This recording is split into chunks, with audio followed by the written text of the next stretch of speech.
Siapakah Khalifah Harun ar-Rasyid mungkin masih memunculkan pertanyaan bagi sebagian orang. Sejumlah sumber menyebut, ia banyak mengeluarkan sumbangsih dalam perkembangan ilmu pengetahuan dan kemajuan Islam pada masanya. Khalifah Harun ar-Rasyid dikenal pada masa dinasti Abbasiyah. Dinasti ini merupakan kekhalifan kedua setelah Khulafaur Rasyidin. Harun ar-Rasyid adalah khalifah kelima dinasti Abbasiyah.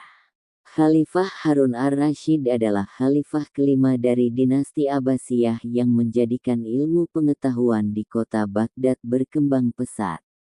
Harun ar-Rasyid diangkat secara resmi sebagai khalifah saat saudaranya, Al-Hadi wafat pada 14 Rabiul Awal 170 sebagaimana dikatakan Syekh Muhammad Al-Khudari dalam buku Ad-Daulah Al-Abbasiyah. Ia adalah putra dari pasangan Muhammad Al-Mahdi dan Al-Khaisuran binti Atta, yang artinya adalah ia merupakan putra dari khalifah ketiga dinasti Abbasiyah. Harun ar-Rasyid lahir di Rai, daerah di negeri Iran pada 766 M. Ia lahir dengan nama lengkap Abu Ja'far bin Al-Mahdi bin Al-Mansur Abdullah bin Muhammad bin Ali bin Abdullah bin Al-Abbas. Harun ar-Rasyid dan saudara-saudaranya dididik dengan ilmu Al-Quran, puisi, musik, sejarah Islam, dan praktik hukum saat ini. Harun ar-Rasyid memiliki guru bernama Yahya bin Khalid al-Barmaki. Pada tahun 780–782 M, diketahui bahwa Harun menjadi pemimpin dalam ekspedisi melawan Kekaisaran Bizantium.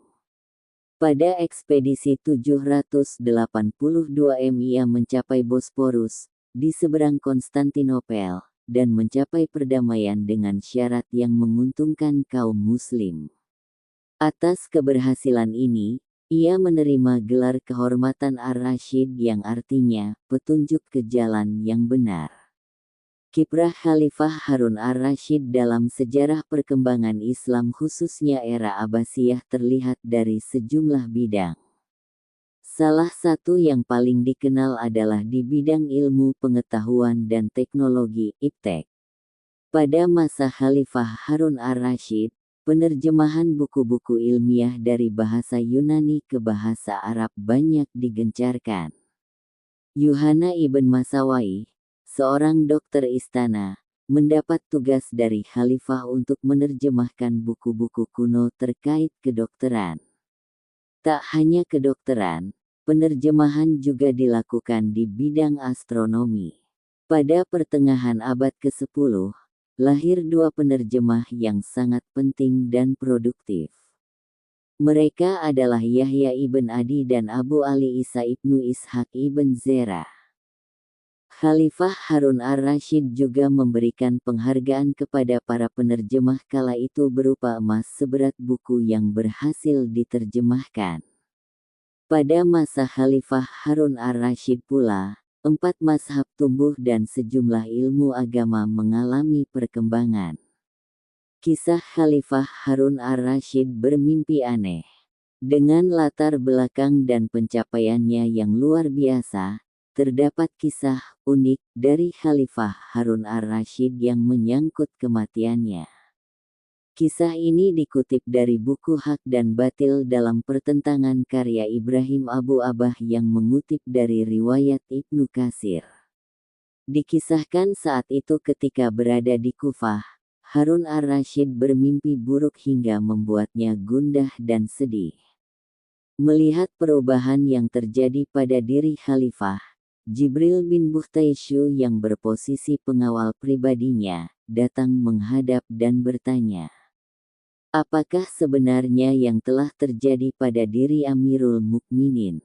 Dengan nada yang begitu berat Harun ar-Rasyid berkata, aku telah bermimpi melihat sebuah telapak tangan yang menggenggam tanah merah dari bawah tempat tidurku ini.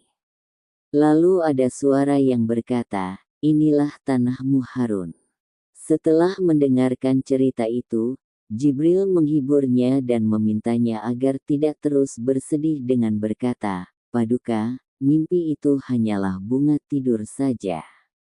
Maka hendaknya Anda jangan terlalu memikirkan dan lupakanlah hal itu, wahai Amirul Mukminin."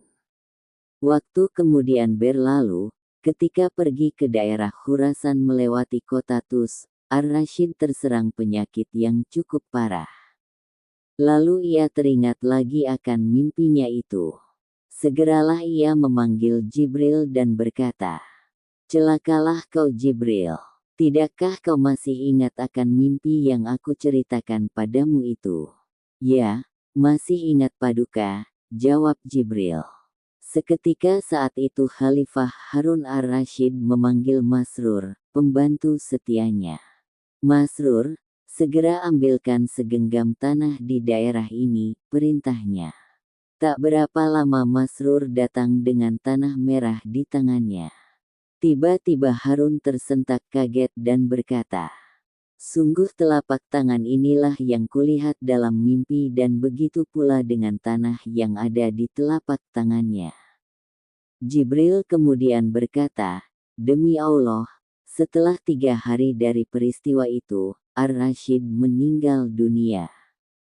Dan sebelum meninggal, ia memerintahkan para pengawalnya untuk menggali kuburan di rumah tempat ia wafat, yaitu rumah Hamid bin Abi Ghanim At-Tai. Setelah penggalian kuburan selesai, sejenak ia memperhatikan liang lahatnya lalu bergumam, 'Wahai anak Adam, kalian semua akan kembali ke tempat seperti ini.' Setelah itu, ia memerintahkan para pembantunya agar membacakan Al-Quran di sekitar kuburannya. Mereka membaca Al-Quran hingga khatam, sedangkan ia saat itu berbaring di tepi liang kubur. Saat bersiap untuk menghadapi kematiannya, sambil menyelimutkan kain ke atas sekujur tubuhnya sembari duduk,